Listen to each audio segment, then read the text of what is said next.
The year is 1814, and the French Emperor's empire is crumbling. He's lost 500,000 men in Russia, and at the Battle of Leipzig in 1813, his country's power has been shattered. Europe has been engulfed in 6 coalition wars over the last 20 years, as the continent has attempted to bring down the dangerous revolutionary French regime, which the rockstar general Napoleon Bonaparte has become the master of. But things really haven't been going Napoleon's way. Now France is being invaded from all sides in what is shaping up to be the conclusion of what should really be considered a world war. 3 million soldiers and 2 million civilians have been killed, and both Moscow and Washington have been burned. With Allied troops entering Paris, Napoleon submits to his marshal's pleas for him to abdicate, negotiating with the Tsar of Russia and signing the Treaty of Fontainebleau in April of 1814. France was handed back to the Bourbon kings, with Louis XVIII being crowned in May. And during the Congress of Vienna, the concept of the concert of Europe is drawn up. A balance of power being maintained to stop any future would-be Napoleons or revolutionaries. But what's going to happen to Napoleon himself? Okay, so we've finally brought down the Corsican tyrant who's caused us all so much suffering these years. I suggest we strip him of all titles and exile him far away so that we can finally have peace in Europe. Or we could, I don't know, grant my client sovereignty of an island a few days' sail from France with, I don't know, his own private army and a navy to transport it with. Who is this guy? Well, you know what, that sounds fine to me. I do not see how this could backfire in any way.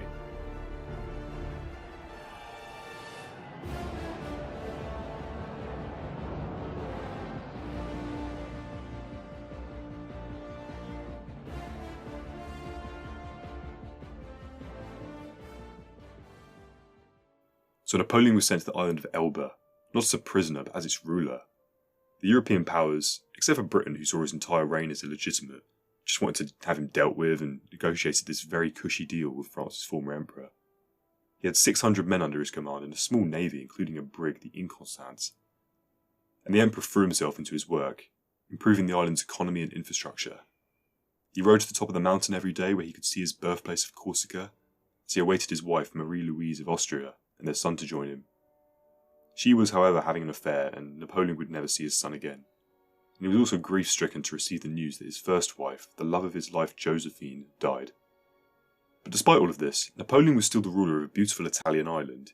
He had money, power, and his mistress was visiting him. It was a great deal. I'd make that deal. How about you? Would you make that deal? I'd make that deal. I don't blame you. Damn good deal. And had he been a lesser man, or maybe a more sensible man, Napoleon probably would have agreed and stayed put. But having heard that Louis XVIII was being quite unpopular, going back in lots of the ideals of the revolution, and beginning to return France to how it had been before, Napoleon knew that he could return to power. And with the Royal Navy, the strongest fleet in the world, occupied elsewhere, as well as being unsure if it was even supposed to be guarding the governor of Elba at all, he knew he could make it to the mainland. So on the 26th of February 1815, after just 10 months in exile, the British agent that was supposed to be monitoring him was busy in Florence with his mistress, and Napoleon escaped the island on board the Inconstance, with a French warship supposedly turning a blind eye to this, indicating that there were some in France who would see him return to power. He arrived just south of Nice with some 1,000 loyal men. Napoleon took the mountainous route to Lyon, sending an advance guard to purchase far more food than his army needed at the towns he was supposed to stop at, to give the impression that he had far more forces than he did, as he gathered support on the way, pretty much creating the myth that he was the people's choice of ruler, restoring and defending the ideals of the revolution. This journey included the famous confrontation with Marshal Ney, who had promised the king to bring back Napoleon in a cage. But when his men saw Napoleon, who basically just stared at them and said, "Shoot me if you dare," the soldiers, many of them having served under him and now feeling purposeless and cheated by King Louis, who'd actually half the officers' pay, instead they just hailed him as the emperor. The invading army gained more and more enthusiasm as it passed from town to town of a divided France. Royalist factions opposed the army, but after 3 weeks, on March the 20th, 1815, Napoleon arrived in Paris at the head of some 200,000 men, more soldiers than any of the Allied nations. King Louis and the Royalists had fled, and one man had invaded a country, and presented himself as the heir to the French Revolution, and the legitimate ruler of France. And this begins the period known as the 100 Days, which has some leniency on the maths there, but it sounds cool. To garner support, he had attempted to be somewhat liberal, by re-abolishing slavery and forming a sort of parliament called the Chambers. And many of Napoleon's former supporters, such as Marshal Ney, had felt humiliated by the royalist regime and the Allied powers, and rejoined his cause, because many believed that Napoleon was bringing a sense of purpose and hope back for the future French glory. But notably, Marshal Berthier did not join him, subsequently falling off a balcony in a terrible Boeing-esque accident. So the allies of the Congress of Vienna, which were pretty much a 19th century NATO, were shocked by his meteoric rise to power, and they declared Napoleon an outlaw. He could legally be murdered at any time, before declaring war on Napoleon the man, not the country of France itself, which as far as they were concerned was still under the control of Louis XVIII. The Allies outnumbered France 4-1. They could field some 700,000 men, so the Emperor's only hope was to defeat them in detail. Napoleon appealed to his veterans to return to the army, and some 60,000 answered the call. He was lacking in money and stability, but had only one option: to attack the Allied powers before they were able to concentrate their forces and destroy him. Napoleon looked at the map of Europe and chose the British and Prussian armies in Belgium as his best option to win a swift victory and quickly sue for peace. Introducing Arthur Wellesley, the Duke of Wellington. The British general who had won an incredible string of victories in Spain. In response to France preparing for war, he and the commanders of the British Expeditionary Force had found themselves in Brussels on June 15, 1815.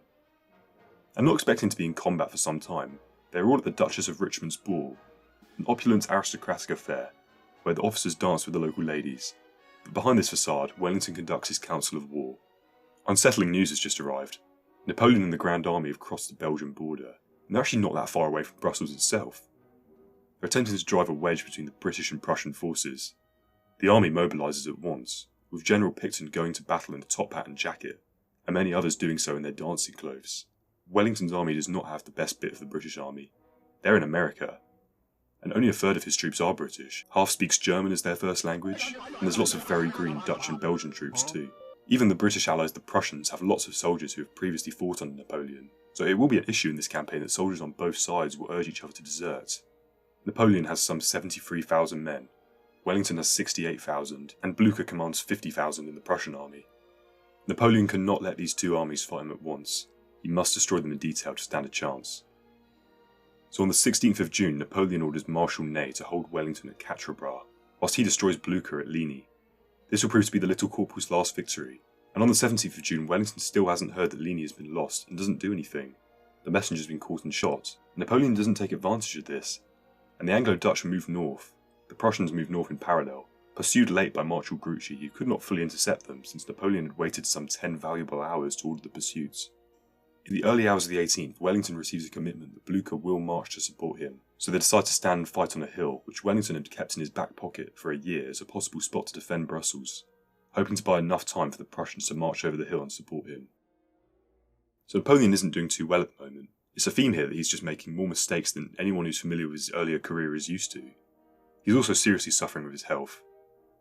So Wellington deployed his forces on the reverse slope of Mont Saint-Jean, hiding his army and protecting them from artillery fire, with the farmhouses of Hougoumont, La Haye-Sainte and Papelotte strongly garrisoned by his ragtag mix of soldiers. Mont Saint-Jean is what the French will go on to call this battle, whereas in Britain we have named it after the nearby town, the Battle of Waterloo. The two greatest generals of their age, and arguably of history, face each other for the first and only time. They have both studied each other's careers in depth, and on the 18th of June 1815, Napoleon and the Duke of Wellington would clash in one of history's most famous battles. Before the battle began, both generals looked at one another through their telescopes. One of the British snipers could have easily shot Napoleon before the battle itself, but Wellington deemed that ungentlemanly. The British had brought their weather with them, and large parts of the battlefield were bogged down, preventing effective use of cannon since the balls wouldn't ricochet, and forcing the battle to start much later than Napoleon would have liked, especially with the Prussians closing in. But when the ground had sufficiently hardened at 11 o'clock, Napoleon ordered his batteries to open fire. The Prussians were only 8 miles away, with their rearguard keeping Grouchy busy at Wavre. So Napoleon's first attack at 11 o'clock consisted of some 11,500 men of the Second Corps being sent along the right flank at Huguenots, led by his brother Jerome. This nearly broke the Anglo-Dutch line despite the presence of some Peninsular War veterans. It took a cavalry charge to fight off the first attack and defend the farm. French columns advanced throughout the afternoon but were repelled, and at 4 Marshal Ney ordered a cavalry charge which was repelled by redcoat infantry squares. And meanwhile the 50,000 black uniformed Prussians began to arrive in the east, forcing Napoleon to redirect troops to face them. The French would capture La Haye-Sainte at 6 o'clock, but with pressure from the Prussians increasing, Napoleon turned to his Imperial Guard, who attacked the British lines at 7. They were beaten back most famously by the British Guards, who would mistakenly go on to be known as the Grenadier Guards after this, and Wellington's troops fired volley after volley into the French veterans and caused them to break. This was catastrophic for French morale.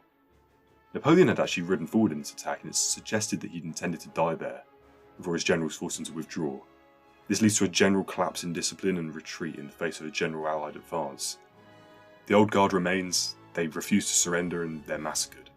The Battle of Waterloo was just absolute chaos. No soldier on the ground could have had any idea what was going on.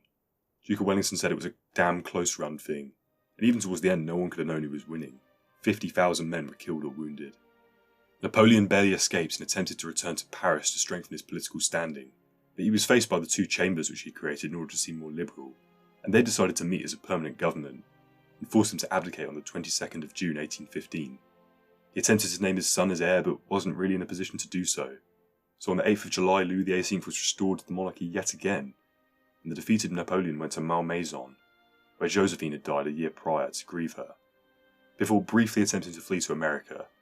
This didn't work out, and Napoleon was forced to surrender to the British to avoid capture by the Prussians, who would most likely string up their former occupier. He was taken to Plymouth, where I go to university, and there was a bizarre affair of thousands of people clamouring into small boats to catch a glimpse of the former French emperor, and some even drowned. I did pop into the local museum just to see this painting in person. It's Napoleon. But any ideas of another cushy deal were quickly crushed. Napoleon was sent off to exile in St. Helena in the South Atlantic, an extremely remote and barren island. This time he was a prisoner. There was a British garrison and a permanent naval presence around the island, and France was treated much more harshly after the 100 Days, having to pay lots of reparations and return lots of stolen pieces of art. It was also occupied for 3 years in a similar fashion to Germany after the Second World War, and lots happened during his 6 years in exile. It gave Napoleon time to solidify his legend and paint himself as a tragic victim in his memoirs, which were gone to be the best-selling publication of the 19th century, but eventually his health began to deteriorate as he suffered from the same stomach cancer which killed his father when he was just a boy, and on May 6, 1821, Napoleon Bonaparte died, with his famous last words being, "France, Army, Josephine." Thanks for watching. That's a nice argument, Senator. Why don't you back it up with a source? My source is... I'm gay. I'm a lesbian. I am actually pansexual. I am transgender. I am Napoleon. I am Emperor.